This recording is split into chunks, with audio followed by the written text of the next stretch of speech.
Hi everybody. So I know when people think about Ballotpedia, they think of it as helping them understand what candidates will be on their ballot or what ballot measures will be on their ballot in their area or even explaining policy.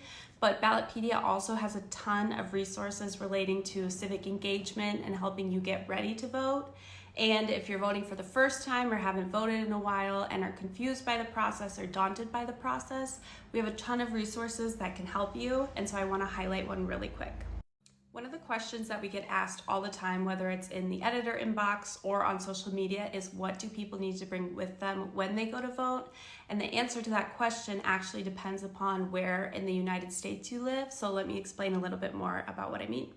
On this page behind me, Ballotpedia tracks voter ID laws or voter identification laws by state, and these are the laws that require voters to present some form of identification when they go to the polls, and in some cases, that form of identification must include a photograph.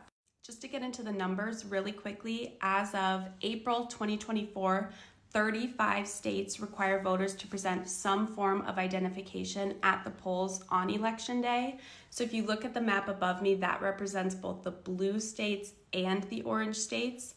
Of these 35 states, 24 require voters to present some form of identification that included a photograph. That represents just the blue states above me.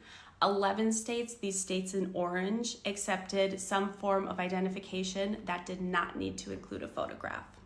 And then the remaining 16 states did not require voters to present identification at the polls on Election Day. A really quick note about these numbers, if you add them up, they will equal 51 because on this map we're including Washington, D.C. One important caveat to all of this information, however, is that what constitutes a valid ID in one state may not constitute a valid ID in another.